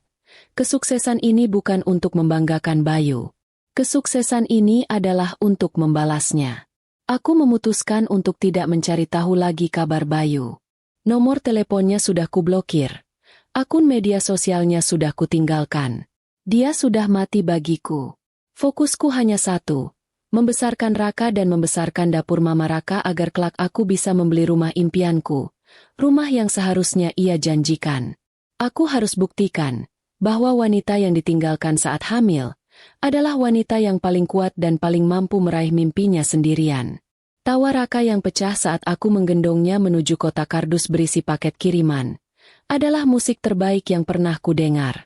Di saat yang sama, aku tahu bahwa koper merah marun yang dibawa Bayu ke Malaysia sudah membawa pergi rezekinya dan menurunkannya di depan pintu rumahku. Koper itu kini sudah berganti wujud menjadi tumpukan botol sambal dapur Mama Raka. 2 tahun berjalan, dan hidupku berputar 180 derajat. Kontrakan kecil yang dulu sepi dan dingin, kini ramai oleh suara wajan berdenting, deru mesin giling cabai, dan tawa cekikikan Raka yang sudah lancar berjalan. Dapur Mama Raka kini bukan lagi bisnis rumahan ecek-ecek. Aku sudah mempekerjakan 3 ibu-ibu tetangga, termasuk Bu Tejo, yang kini berubah fungsi dari nyinyir jadi spesialis packing, untuk membantuku memenuhi pesanan yang membludak dari seluruh Indonesia. Raka tumbuh menjadi anak yang ceria dan cerdas. Dia tidak pernah tahu bahwa ayahnya sudah pergi. Dia tahu bahwa papanya ada di langit dan Mama harus bekerja keras di dapur. Raka selalu ada di dekatku saat aku memasak, mengawasi proses dari keranjang bayi yang kini sudah diganti menjadi playmat di sudut ruangan. Kadang, dia ikut tertawa saat aku sedang pusing menghitung untung rugi, seolah dia adalah manajer keuanganku yang paling jujur. Kehadiran Raka bukan hanya kekuatanku, tapi juga maskot keberuntunganku. Senyumnya adalah marketing terbaik yang kumiliki. Kejadian paling lucu sekaligus menyentuh terjadi saat Raka berusia 3 tahun. Saat itu, aku sedang menerima kunjungan dari seorang distributor besar dari Jakarta yang tertarik memasukkan sambalku ke supermarket modern. Raka yang penasaran, tiba-tiba berjalan mendekat sambil membawa sendok. Tuan distributor yang gagah dan rapi itu kaget, sementara Raka dengan santainya menyendok sambal ikan ROA langsung dari wajan, Sambal yang level pedasnya bisa membuat naga pun menangis, lalu memasukkannya ke mulut. Wajahnya langsung memerah, matanya berair, tapi ia tidak menangis. Ia hanya terbatuk-batuk, lalu dengan polosnya berkata, "Mama, pedas." Tuan distributor itu tertawa terbahak-bahak, dan tanpa pikir panjang ia langsung menandatangani kontrak denganku. Katanya, kalau anak sekecil itu saja berani makan langsung dari wajan, berarti sambal ini memang asli pedas dan otentik. Berkat kontrak distributor itu, bisnisku melesat. Aku bisa menyewa rumah yang lebih besar. Rumah yang kini berfungsi ganda sebagai tempat tinggalku dan workshop utama. Aku bahkan sudah bisa membeli mobil pick-up bekas untuk mengantar bahan baku dan hasil produksi. Di kaca belakang mobil itu, kutulis besar-besar. Dikemudikan oleh Saras, Mama Raka. Hasil dari sambal ikan ROA. Aku ingin semua orang di kampung tahu bahwa hasil kerja keras wanita yang ditinggalkan itu kini sudah bisa menghasilkan mobil. Namun, rezeki terbesar datang di tahun kelima setelah Bayu pergi. Aku diundang untuk mengikuti pameran UMKM di Jakarta. Dengan nekat dan modal keberanian, aku bawa semua varian sambalku ke sana. Di pameran itu, aku bertemu dengan seorang perwakilan perusahaan eksportir yang mencari produk makanan pedas khas Indonesia untuk pasar Asia Tenggara. Mereka tertarik sekali dengan sambal ikan ROA milikku yang dianggap unik dan memiliki nilai cerita. Tentu saja, aku hanya cerita soal resep nenek dan Raka, bukan soal suamiku yang berkhianat. Setelah negosiasi yang alot dan serangkaian tes laboratorium yang membuatku hampir gila karena harus bolak-balik ke kota, aku berhasil mendapatkan kontrak besar. Kontrak itu bukan main-main. Mereka memintaku memasok sambal dengan label dapur Mama Raka untuk dikirim ke beberapa negara di Asia Tenggara, termasuk Malaysia. Saat membaca kata Malaysia di kolom tujuan ekspor, tanganku sempat gemetar. Ada rasa pahit yang tiba-tiba muncul di lidahku, lebih pedas dari cabai terpedas yang pernah kugiling. Ironis sekali. Dulu Bayu pergi ke sana untuk mencari kehidupan yang katanya lebih baik, meninggalkanku dalam kesengsaraan. Kini, aku justru akan mengirimkan barang-barangku ke sana, sebagai seorang pengusaha yang sukses. Aku memejamkan mata, menarik napas panjang. Aku tidak boleh membiarkan Bayu merusak kebahagiaan dan kesuksesanku. Ekspor ke Malaysia adalah puncak balas dendamku, bukan dengan kata-kata atau tangisan, tapi dengan kesuksesan yang nyata.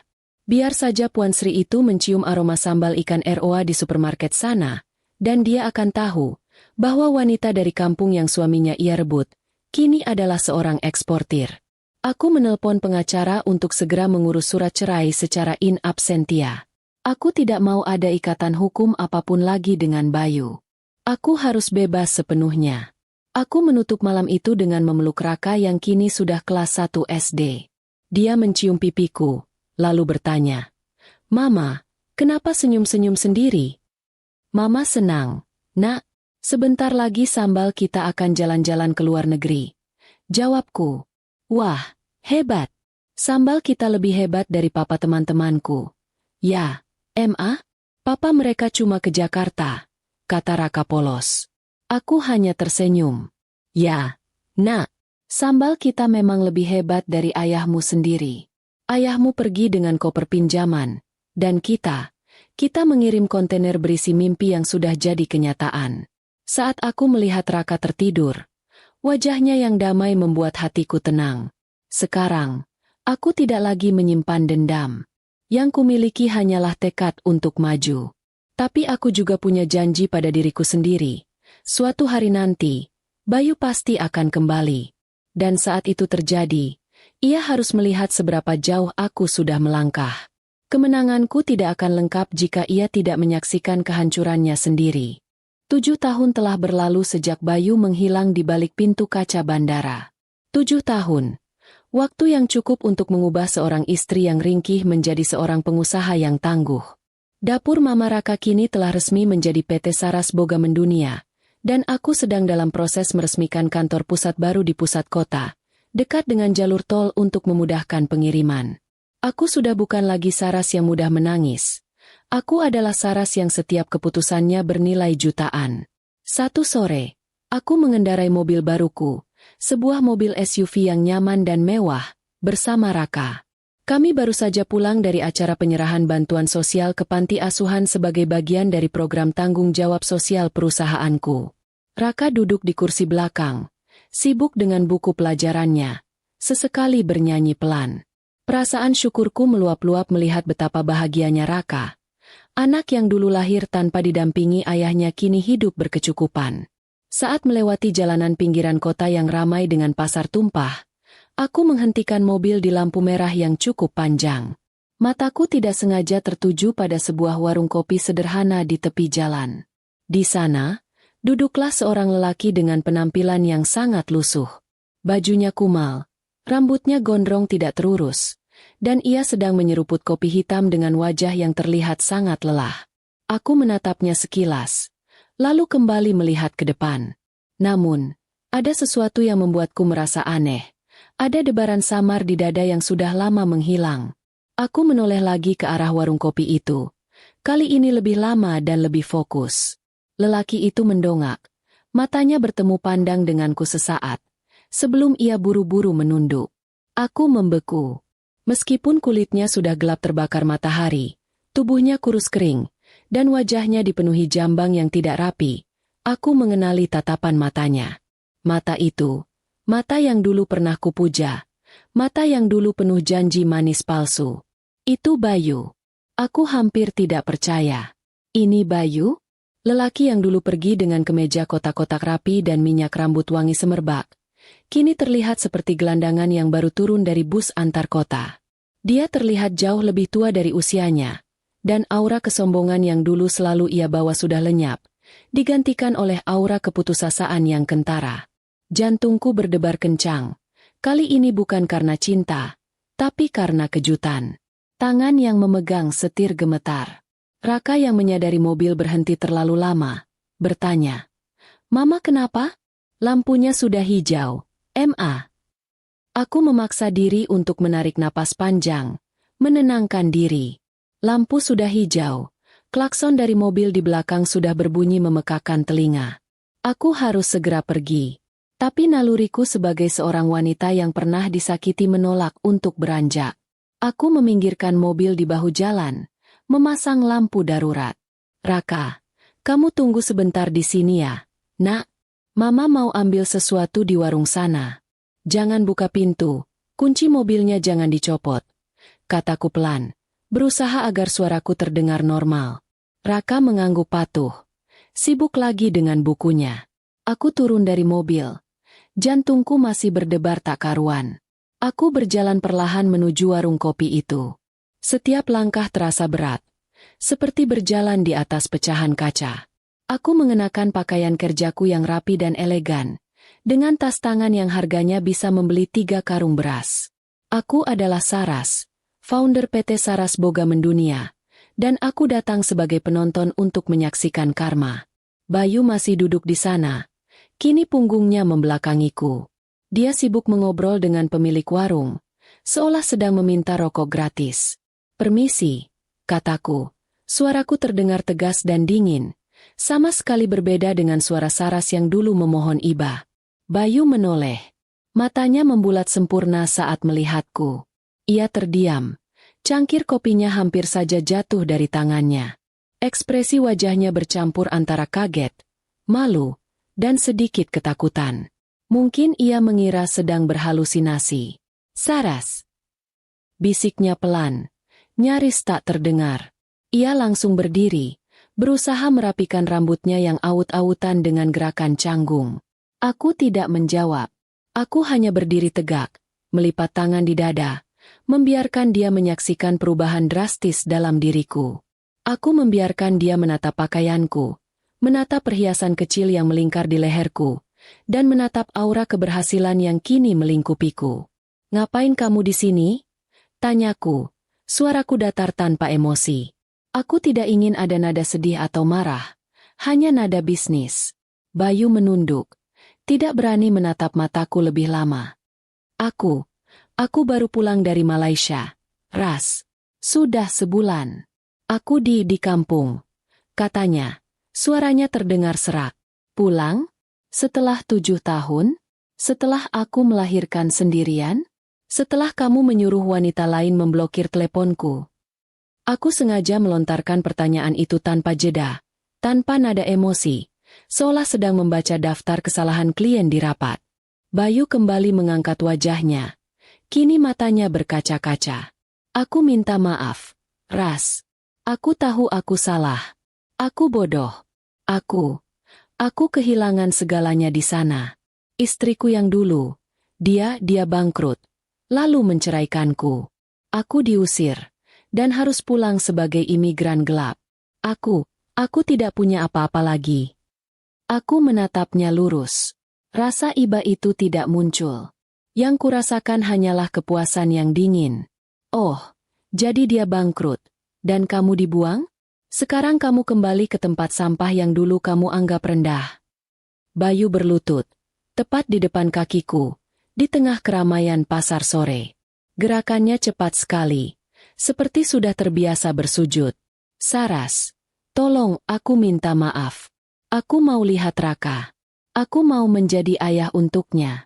Aku janji, aku akan kerja keras. Aku lihat kamu sukses. Kamu sudah punya mobil bagus. Aku bisa jadi sopir pribadimu. Aku bisa jadi apa saja yang kamu mau. Asal kamu kasih aku kesempatan. Permohonannya terdengar menjijikan. Dia tidak kembali karena cinta. Dia kembali karena kehabisan uang dan kehabisan harapan. Dia melihatku sebagai solusi, bukan sebagai wanita yang ia sakiti. Kesempatan. Aku tertawa kecil, tawa yang sangat dingin. 7 tahun yang lalu, aku memberimu kesempatan, Mas. Aku memberimu kepercayaan. Dan kamu menukarnya dengan janji palsu dan wanita yang bangkrut. Aku melirik ke arah mobilku, di mana Raka masih asyik membaca. Aku tidak akan membiarkan Raka melihat ayahnya dalam keadaan menyedihkan seperti ini. Dengar, Bayu, kataku. Suaraku kini sedikit bergetar karena menahan amarah yang terbungkus rapi. Aku sudah memproses surat cerai kita. Secara hukum, kita bukan siapa-siapa lagi. Dan soal Raka, dia tidak butuh kamu. Dia tumbuh besar tanpa kamu. Dia tahu ayahnya sudah memilih pergi. Aku mengeluarkan dompetku, mengambil selembar uang pecahan 100 ribuan, dan melemparkannya di lantai, tepat di samping lutut Bayu. Itu untuk ongkos kamu potong rambut dan beli makan. Anggap saja sedekah dari perusahaan kami, PT Saras Boga Mendunia. Tapi jangan pernah lagi mengganggu hidup kami. Hidup kami sudah tenang, tanpa kamu. Aku berbalik, tidak memberinya kesempatan untuk bicara lagi. Aku berjalan kembali ke mobilku. Langkahku cepat dan tegas. Aku masuk ke mobil, menutup pintu, dan menghela napas panjang. Aku mengabaikan tatapan mata Bayu yang memohon dan menangis di belakangku. Saat mobil mulai melaju, Raka menoleh. Mama, itu tadi siapa? Kok ada bapak-bapak aneh nangis di jalan? Aku tersenyum pada Raka, senyum yang tulus. Bukan siapa-siapa. Nak, itu cuma salah satu orang yang dulunya tidak percaya kalau Mama bisa sukses. Aku menarik napas, lalu memacu mobil lebih kencang. Pertemuan singkat itu memang menyakitkan, tapi itu adalah pembalasan yang paling elegan. Bayu harus melihat dengan mata kepalanya sendiri, seberapa jauh wanita yang ia buang itu sudah terbang tinggi. Dan ia harus tahu, pintu untuk kembali sudah tertutup rapat. Selamanya. Setelah pertemuan tak terduga dengan Bayu di pinggir jalan, pikiranku sempat kacau selama beberapa hari. Bukan karena aku masih mencintainya, tapi karena pemandangan Bayu yang berlutut di depanku terasa begitu nyata dan menyedihkan. Aku menyadari betapa berharganya keputusan untuk memilih bangkit 7 tahun lalu. Jika aku tetap diam di rumah menunggu Bayu, mungkin akulah yang kini duduk lusuh di warung kopi. Untuk menenangkan diri, aku fokus pada pekerjaan. Aku menghabiskan waktu di kantor baru yang kini hampir rampung, memeriksa desain interior dan alur produksi. Aku memasang plang nama besar di depan gedung, mencolok dan elegan. PT Saras Boga Mendunia. Aku ingin semua orang di kota ini tahu bahwa Saras bukanlah lagi wanita rapuh yang bisa diabaikan. Namun, kejutan tidak berhenti sampai di situ. Aku mendapat panggilan telepon dari nomor yang tidak kukenal. Setelah ragu, aku angkat. Suara di seberang sana terdengar tua dan berat, penuh kehati-hatian. Saras? Ini ibu. Ibu mertua. Aku tercekat. Sudah hampir 8 tahun aku tidak mendengar suara ibu mertua. Wanita yang dulu menatapku dingin dan menyalahkanku atas kepergian Bayu.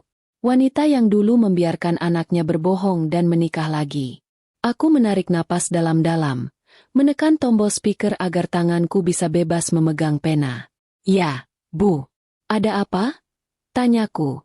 Nadaku formal dan sangat jauh dari kata ramah. Ibu mertua terdengar menghela napas panjang. Saras, ibu dengar kamu sudah sukses besar, ya? Kantornya mewah, mobilnya bagus. Alhamdulillah. Nak, ibu ikut senang. Aku hampir tertawa mendengarnya. Senang? Dulu saat aku menangis merawat Raka sendirian. Dia di mana? Aku tidak membalas pujiannya, hanya menunggu kalimat utamanya. Begini, Saras, ibu dengar Bayu sudah pulang dari Malaysia. Keadaannya tidak baik. Nak, dia sakit-sakitan, tidak punya pekerjaan. Dan dia tinggal di pos ronda dekat rumah.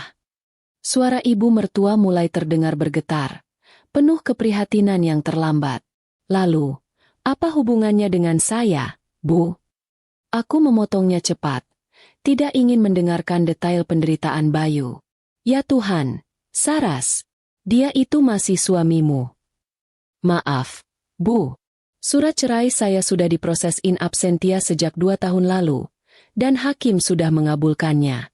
Secara hukum negara, saya dan Bayu sudah bukan siapa-siapa. Jelasku, dingin dan lugas. Ibu mertua terdiam lama. Mungkin dia baru menyadari bahwa statusku bukan lagi wanita tergantung yang bisa diatur-atur. Tapi, Raka, Saras, Bayu adalah ayah kandung Raka. Dia merindukan anaknya. Nak, dia ingin bertemu. Bisakah kamu memberinya kesempatan? Dia berjanji akan berubah. Dia ingin bekerja di kantormu, Saras. Dia bisa menjadi satpam atau sopirmu. Dia janji akan membantumu. Pintanya. Kini nadanya lebih memohon. Aku menjauhkan ponsel dari telinga sebentar, menertawakan kenyataan yang begitu pahit. Bayu ingin menjadi sopirku? Bayu ingin bekerja sebagai satpam di perusahaan yang kubangun dari air mata yang ia sebabkan? Itu adalah puncak dari segala ironi yang ada di dunia. Bu, kataku pelan. Tapi setiap kataku rangkai dengan ketegasan yang tak terbantahkan. Saya sudah membesarkan Raka tanpa bantuan dia, tanpa uang dia, dan tanpa fingerprint dia di akta kelahiran Raka. Raka tidak kenal dia. Dan saya sudah mengajari Raka bahwa ayahnya adalah seorang pembohong yang memilih pergi mencari kehidupan lain. Kalau Bayu memang ingin bertanggung jawab, dia seharusnya tidak menunggu bangkrut dulu, Bu. Dia seharusnya datang saat saya melahirkan, bukan saat saya sudah punya perusahaan. Dan Bu, kantor saya ini tidak menerima karyawan yang rekam jejaknya adalah pembohong dan pengkhianat. Itu melanggar etika perusahaan. Aku mendengar suara tangisan samar dari seberang telepon. Ibu mertua menangis. Aku tahu dia tulus menyesal, tapi penyesalan ini datang 7 tahun terlambat. Saras, ibu mohon, kasihlah dia pekerjaan. Nak, kasihanilah dia. Dia sekarang sudah sendiri. Isaknya. Aku menutup mataku. Ada rasa kasihan tipis yang muncul, tapi aku segera membunuhnya. Rasa kasihan itu adalah racun yang bisa merusak seluruh perjuanganku. Begini, Bu, saya akan beri bantuan. Setiap bulan, saya akan kirimkan uang tunai ke rekening ibu, khusus untuk biaya hidup Bayu. Jumlahnya cukup untuk dia makan enak dan menyewa kontrakan kecil. Anggap saja ini zakat dari saya dan Raka. Tapi dengan satu syarat, kataku. Nadaku kembali dingin. Syarat apa? Saras. Bayu harus berjanji. Dia tidak boleh lagi mendekati Raka atau mengganggu hidup kami. Dia harus menjauh. Uang itu adalah kompensasi atas waktu dan ketenangan yang sudah dia curi dari kami 7 tahun yang lalu. Jika dia melanggar, semua bantuan akan saya hentikan. Ibu bisa sampaikan itu padanya. Dia bisa memilih, hidup nyaman dalam ketidakberadaan, atau hidup miskin dan kembali dibuang. Setelah aku menyampaikan syarat itu, telepon menjadi sunyi. Akhirnya, ibu mertua setuju dengan suara yang berat. Ia mengucapkan terima kasih, tapi aku tahu, terima kasih itu sebenarnya adalah ratapan atas nasib anaknya yang kini harus hidup dari belas kasihan wanita yang dulu ia ceraikan. Aku menutup telepon, lalu tersenyum lega. Aku telah membalas pengkhianatan Bayu dengan cara yang paling bermartabat. Memberi, tapi juga menetapkan batas yang jelas. Aku tidak membiarkan emosi menghancurkan batas-batas kesuksesanku. Namun, di tengah semua kesuksesan ini, aku sadar satu hal. Aku tidak ingin Raka tumbuh dengan bayang-bayang masa lalu yang pahit. Aku harus menemukan cara untuk menutup bab ini selamanya, dengan kejelasan yang bisa dipahami oleh Raka. Aku harus membuatnya tahu bahwa ia tidak pernah kurang, meski tumbuh tanpa ayah. Aku kembali menatap plang nama perusahaanku. PT Saras Boga mendunia. Ya, dunia kini ada di tanganku. Dan tidak ada lagi Bayu di dalam duniaku ini. Setelah menetapkan batasan yang tegas melalui ibu mertua, hidupku kembali normal, bahkan jauh lebih tenang. Aku tidak lagi khawatir Bayu akan tiba-tiba muncul di depan pintu workshop atau mencoba menghubungi Raka. Uang bulanan yang kukirimkan kusebut sebagai dana operasional perusahaan di catatan keuanganku. Sebuah cara halus untuk melupakan bahwa dana itu adalah uang damai untuk menjauhkan masa lalu. Raka kini berusia 7 tahun. Sudah cukup besar untuk mulai bertanya tentang hal-hal fundamental dalam hidupnya. Pertanyaan yang paling sering muncul, dan yang paling membuatku menahan napas, adalah, "Ma, papa aku di mana? Kenapa papa teman-temanku bisa datang ke acara sekolah?" Aku tahu, momen ini pasti akan datang, dan aku harus siap memberikan jawaban yang jujur, tapi tanpa rasa sakit. Satu malam, saat kami sedang menikmati martabak manis kesukaan Raka di ruang keluarga, Raka kembali mengajukan pertanyaan itu. Kali ini, tatapannya serius sekali. "Mama, teman-teman bilang papa kerja di kapal selam, benarkah?" Tanyanya polos, mengutip salah satu alasan yang pernah kuberikan dulu agar dia tidak merasa berbeda. Aku meletakkan martabak yang hampir kugigit, dan menarik napak dalam-dalam. "Sini, nak, duduk dekat mama." Aku memeluknya erat, mencium puncak kepalanya yang wangi. Raka adalah segalanya. Aku harus melindungi hatinya. "Raka, mama mau bicara serius." "Ya," kataku pelan, memastikan suaraku tidak bergetar.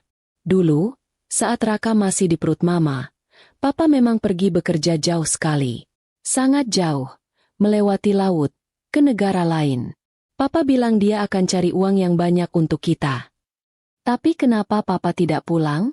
Kapal selamnya rusak." Tanyanya polos. Aku tersenyum lembut, tapi hatiku perih.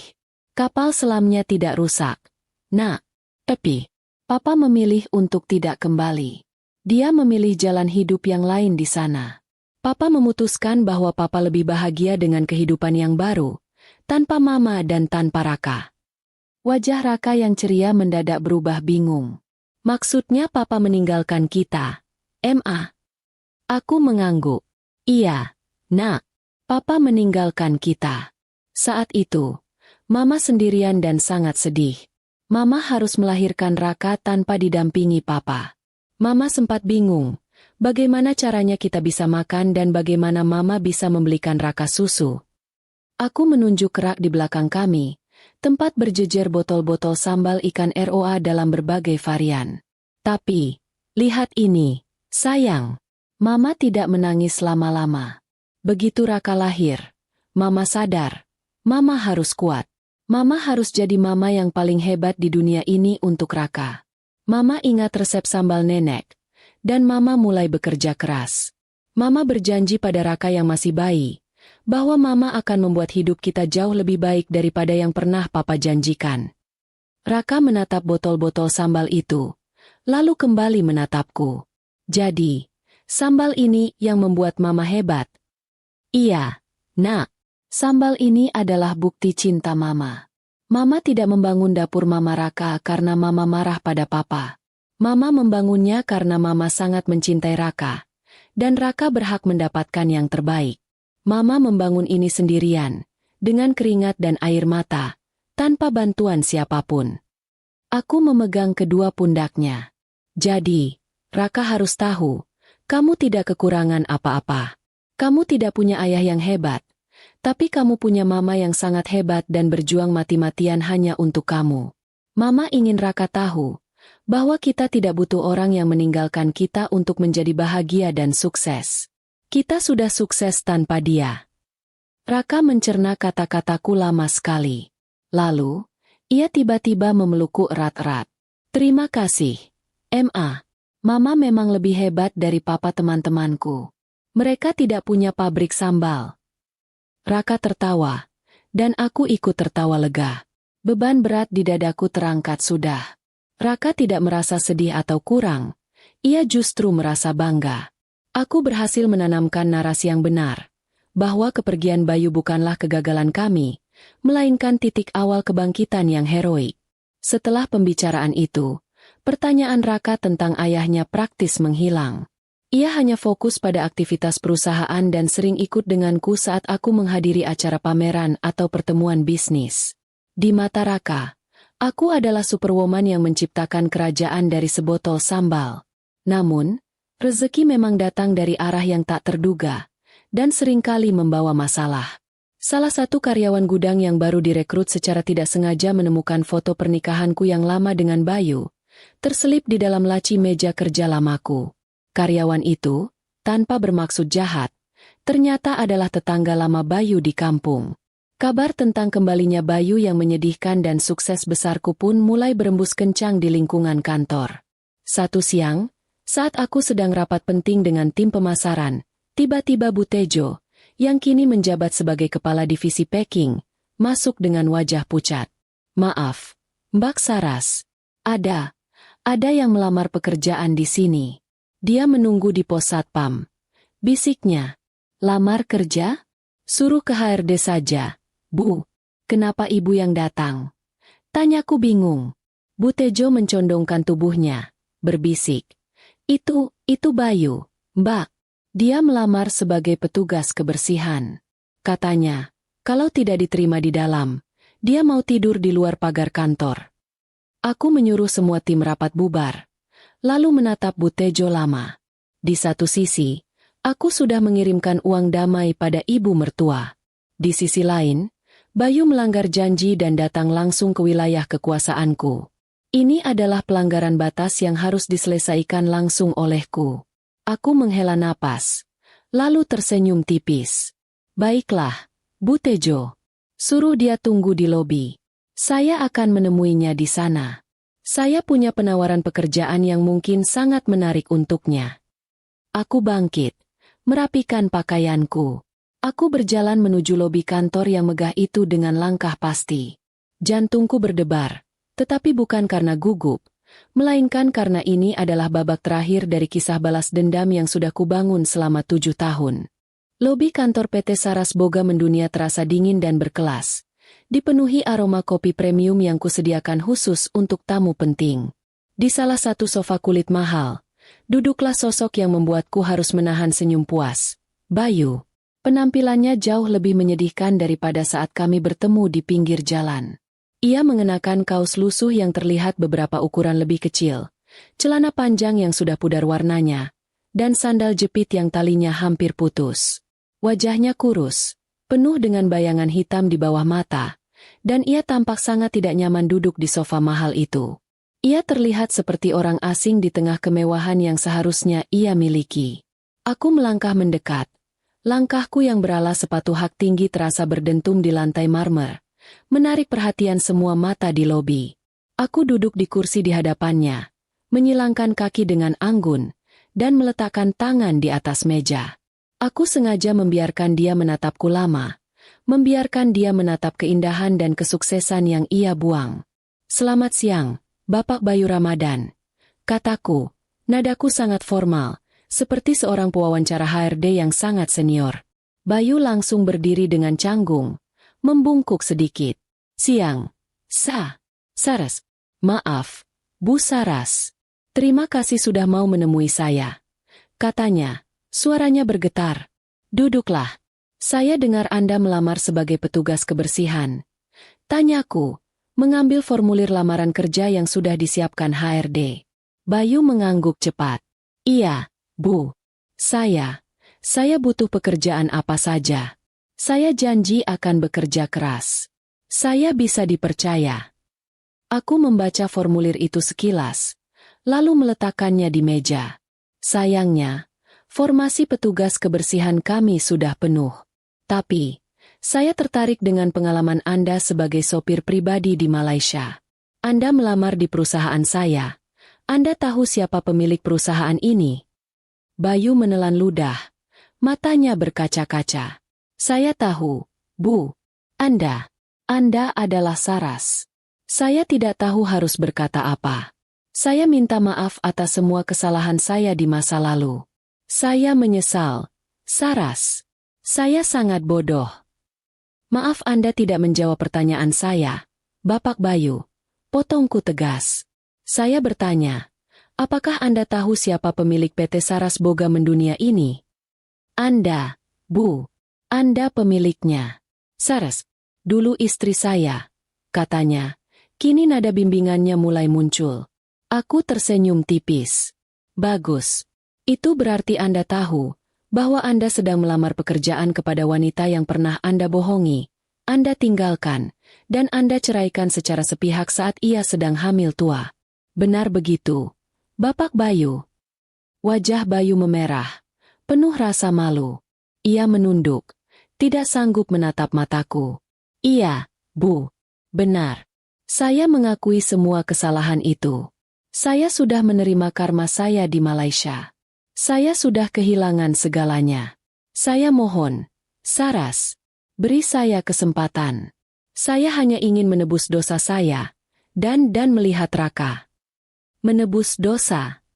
Aku mengulang kata-katanya dengan nada mencemooh. Dosa itu tidak bisa ditebus dengan mengepel lantai atau menjadi sopir pribadi saya. Bapak Bayu, dosa Anda adalah melukai harga diri seorang wanita dan menelantarkan anak kandung Anda sendiri. Aku berdiri, berjalan perlahan mengelilingi sofa. Saya sudah mengatur agar ibu Anda mendapatkan bantuan dana bulanan dari saya. Itu uang damai agar Anda menjauh. Kenapa Anda melanggar janji dan datang ke sini? Apakah uang itu tidak cukup? Bayu mengangkat wajahnya yang kini basah oleh air mata. Cukup, Saras. Uang itu lebih dari cukup. Tapi uang itu tidak bisa membeli kembali hati saya. Uang itu tidak bisa membeli kembali waktu bersama Raka. Saya ingin menjadi ayah untuknya. Saras. Saya janji. Saya akan mulai dari nol. Saya akan bekerja keras. Tolong, biarkan saya bekerja di sini, di bawah pengawasan Anda. Saya rela jadi budak, asal bisa melihat Raka tumbuh besar. Aku kembali duduk di hadapannya. Kali ini, aku tidak lagi menggunakan nada HRD. Aku bicara sebagai wanita yang dulu ia kenal. Bayu, dengarkan saya baik-baik. Raka tidak butuh budak atau sopir. Raka butuh ayah. Dan ayah yang baik tidak akan meninggalkan anaknya di dalam perut ibunya demi kekayaan palsu di luar negeri. Aku mencondongkan tubuhku ke depan. Saya tidak membangun perusahaan ini untuk membalas dendam dengan cara mempekerjakan Anda. Saya membangunnya untuk membuktikan pada diri saya sendiri bahwa saya bisa lebih baik tanpamu. Mempekerjakan Anda di sini justru akan merusak citra perusahaan saya. Reputasi Anda sebagai pembohong dan pengkhianat akan menjadi toksik di lingkungan kerja saya. Bayu mulai menangis terseduh-seduh. Air matanya jatuh membasahi celana lusuhnya. Tolong, Saras. Aku mohon. Hanya 1 bulan saja. Aku ingin tunjukkan pada Raka kalau aku sudah berubah. Saat itu, pintu lobi terbuka, dan Raka masuk. Dia baru pulang sekolah dan diantar oleh Bu Tejo yang kebetulan selesai packing. Raka melihat ada orang asing menangis di sofa. Mama, itu siapa? Kenapa dia menangis? Tanya Raka polos, mendekat dan memeluk kakiku. Bayu langsung menoleh. Air matanya makin deras. Ia berusaha berdiri, ingin memeluk Raka. Raka, anakku. Ini papa, nak. Raka mundur, bersembunyi di balik kakiku. Matanya menatap Bayu dengan bingung dan sedikit ketakutan. Bukan, Ma. Ini bukan papa. Papa kan kerja di kapal selam, bisik Raka, mengutip kebohongan yang dulu kuajarkan. Bayu terhenyak mendengar kata-kata Raka. Kenyataan bahwa anaknya sendiri tidak mengenalinya, menghantamnya lebih keras daripada semua penderitaan di Malaysia. Aku memeluk Raka, menatap Bayu dengan tatapan dingin dan penuh kemenangan. Dengar, Bayu, Raka tidak mengenalimu, karena kamu memilih untuk tidak ada. Kehidupan Raka tidak akan berubah hanya karena kamu sekarang miskin dan menyesal. Aku memanggil satpam dengan kode tangan. 2 satpam berbadan besar segera mendekat. Tolong antar bapak ini keluar dari area perusahaan. Beri dia uang saku dan makanan. Tapi pastikan dia tidak lagi mendekati area ini. Ini adalah area terlarang. Bayu meronta, berteriak memohon. Raka, papa minta maaf. Saras, tolong, jangan lakukan ini padaku. Namun, teriakannya ditelan oleh keheningan lobi yang elegan. Bayu diseret keluar, meninggalkan jejak air mata dan lumpur di sofa mahal. Aku berdiri di sana, membiarkan Raka memelukku erat, menyaksikan akhir yang menyakitkan dari kisah ini. Aku tidak merasa bahagia, tapi aku merasa damai. Aku sudah membalasnya, bukan dengan menurunkan diriku ke levelnya, tapi dengan mengangkat diriku ke tempat yang tak terjangkau olehnya. Kemenanganku adalah Raka dan PT Saras Boga mendunia. Dan Bayu, dia hanya menjadi catatan kaki yang menyedihkan dalam sejarah kesuksesan kami. Setelah insiden di lobi kantor, ketenangan sejati akhirnya menyelimutiku. Bayu tidak lagi muncul. Aku berasumsi uang sedekah yang kuberikan, ditambah dengan dana bulanan kepada ibu mertua, cukup efektif membeli kebebasanku. Pintu masa lalu tertutup sudah, dan yang tersisa hanyalah masa depan yang cerah bersama Raka. Beberapa bulan kemudian, tiba saatnya PT Saras Boga mendunia meresmikan kantor pusat baru kami. Acara peresmian itu meriah sekali. Ratusan tamu undangan hadir, rekan bisnis, distributor dari berbagai kota, pejabat UMKM daerah, dan tentu saja, seluruh tim kerjaku yang sudah seperti keluarga, termasuk Bu Tejo yang kini berdandan rapi layaknya manajer sungguhan. Di tengah keramaian, aku menggandeng Raka yang mengenakan setelan jas kecil. Senyumnya secerah lampu chandelier di langit-langit lobi. Saat menyampaikan pidato, aku tidak lagi menyebut nama nenek atau hanya Raka. Aku memutuskan untuk membuka sedikit kisah perjalananku, memberikan pengakuan pada semua perjuangan yang kulalui. Hari ini, kataku, suaraku menggelegar namun penuh haru. Kita tidak hanya meresmikan sebuah gedung, kita meresmikan sebuah mimpi. 7 tahun lalu, saya adalah seorang wanita yang baru melahirkan dan ditinggalkan oleh orang yang saya cintai. Saya ditinggalkan tanpa uang, tanpa pekerjaan, dan tanpa harapan. Orang-orang di sekitar saya bilang, saya adalah wanita yang lemah, yang hanya akan jadi beban. Semua orang di ruangan itu terdiam, mendengarkan dengan saksama. Aku melihat ke arah Raka yang menatapku dengan mata penuh kekaguman. Tapi saya punya satu alasan untuk tetap berdiri. Anak saya, Raka. Saya tidak mau dia tumbuh dengan rasa kasihan. Saya mengubah air mata saya menjadi keringat. Saya mengubah rasa sakit hati menjadi modal. Dan saya mengubah resep warisan nenek menjadi perusahaan ekspor. Lanjutku, suaraku sedikit bergetar. Saya ingin semua wanita tahu bahwa ditinggalkan bukanlah akhir dari segalanya. Justru, itulah awal di mana kita menemukan kekuatan kita yang sesungguhnya. Kalau saya bisa membuat PT Saras Boga mendunia dari sebotol sambal, Anda semua juga bisa membuat keajaiban dari apapun yang Anda miliki. Tepuk tangan membahana memenuhi ruangan. Itu adalah momen pengakuan yang sangat melegakan. Aku tidak lagi malu dengan masa laluku. Aku menjadikan masa lalu itu bahan bakar terbaikku. Selesai acara peresmian, aku membawa Raka ke salah satu ruangan yang paling kusukai. Ruang workshop ibu-ibu yang dulu bekerja di dapur Mama Raka kini bekerja di sini dengan fasilitas lengkap. Saat kami masuk, para ibu-ibu itu langsung menyambut kami dengan tawa dan pelukan. Selamat ya, Mbak Saras. kata salah satu dari mereka. Sekarang kita sudah jadi juragan beneran. Aku memeluk mereka satu persatu, berterima kasih atas kesetiaan mereka. Mereka adalah saksi bisu, orang-orang yang melihatku bangkit dari nol. Hadiah penutup terbaik untuk semua perjuanganku datang di akhir pekan itu. Aku membawa Raka ke sebuah lokasi yang sudah lama kuincar. Sebuah rumah baru, berlantai 2, dengan halaman yang luas, terletak di kawasan elit kota. Rumah itu adalah rumah impian yang dulu dijanjikan Bayu. Tapi kini ku beli sendiri. Aku memarkir mobil, lalu menggandeng Raka masuk. Rumah itu sudah dilengkapi dengan perabotan mewah, dan yang paling penting, ada ruang belajar khusus untuk Raka. Raka berlari mengelilingi rumah itu dengan gembira. Wah, Ma, ini rumah kita? Kita akan pindah ke sini. Iya, Nak, ini rumah kita. Mama sudah belikan ini untuk Raka, kataku, mataku berkaca-kaca. Aku duduk di sofa di ruang tamu yang terang, menarik Raka ke pangkuanku. Raka, ingat dulu Papa pernah janji mau membelikan kita rumah. Raka mengangguk. Iya, tapi dia pergi. Nah, kataku sambil tersenyum bangga. Mama tidak suka menunggu janji yang tidak ditepati. Mama memutuskan untuk mewujudkan janji itu sendiri. Rumah ini bukan hadiah dari Papa.